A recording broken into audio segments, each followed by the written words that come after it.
I'd rather you undershoot your number instead of lifting far too heavy and now your entire program is off, because this is all too common, especially in percentage-based systems, where you might have a calculator that says, okay, plug in your 1 rep max and now everything is laid out for you.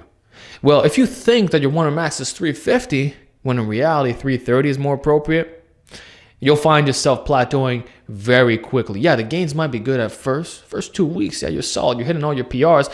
But next thing you know, the weights are getting very difficult to the point where you're hitting absolute failure on every single set, all kinds of grinders, technique breakdown.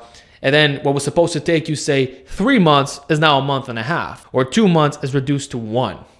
Basically, you're shortening the duration of your system due to ego lifting, plain and simple, when all you had to do was lower the percentage. I see this all the time, and actually it's one of the major criticisms of percentage-based programs, since if you're not maxing out on a frequent basis, you don't know what your absolute 1 rep max is.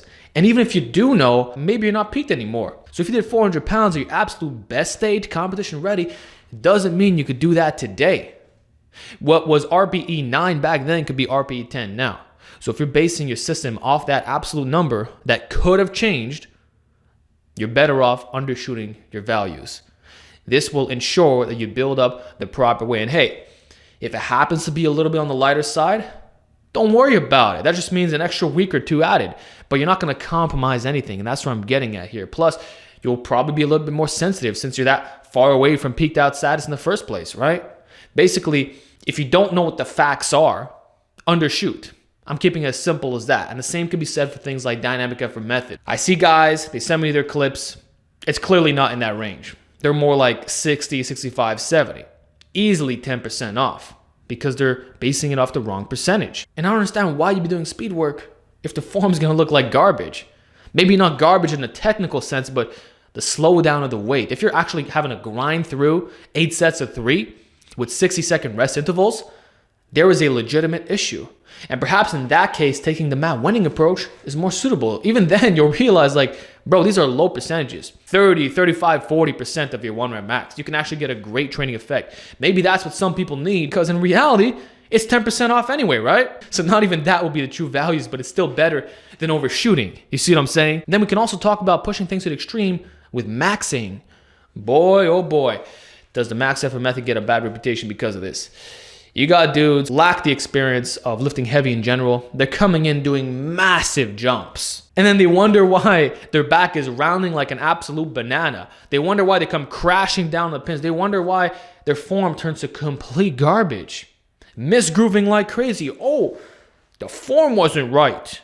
I need more mobility drills. I need more static stretching. No, you got to fix what's up here. You're ego lifting, bro. Stop it.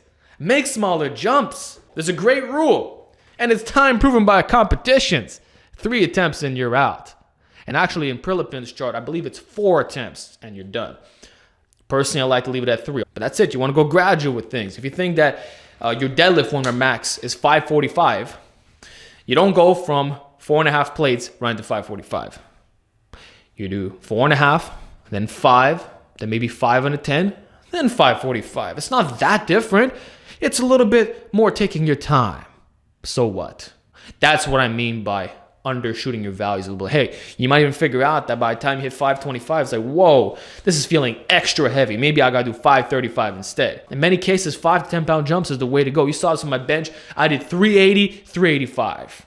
I could have done 390, maybe. I'm glad I didn't. I'm glad I took my time.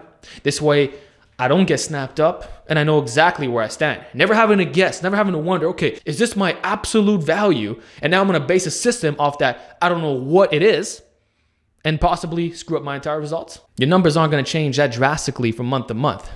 So you might as well undershoot in the first place, because even if it is based off your previous PR, it's still going to be close enough that you're still getting an amazing training effect. So do keep that in mind, especially for lifts that are hard to progress on like OHB. And I feel like this is even more important if you're not running a concurrent system, because in that case, everything builds upon each other percentage-wise. At least with the way I train, I got a little bit more flexibility, right? I can kind of go in and say, okay, I think I could do 225 for 3x10 with 60 pounds of chains. And I might get it. Next workout, okay, let's try getting some 12s. Like, I'm more auto-regulated in that way. But even beyond that, I don't shoot for the lowest values listed. And the same thing could be said for novices. If you just got on my novice program, for example, you're doing box squats. You don't pick a weight where you're getting the bare minimum for every single set. No, find a weight where you can at least get 6 reps on your first set. And that's why, by the way, I didn't want you guys doing sets of 4, because it can be easily manipulated to hit the total repetitions by hitting the lowest values. That's the only reason why I did it. I'm not against 4s. It's just abuse can come into play when you overshoot. And that's all I'm trying to stress in today's video. I don't care what your experience level is, novice, intermediate, advanced. Stop overshooting your numbers. Stop ego lifting. Start slow. When I started doing good mornings again, I began with 45 pounds empty barbell. Now, maybe that's an extreme example, but it highlights my point.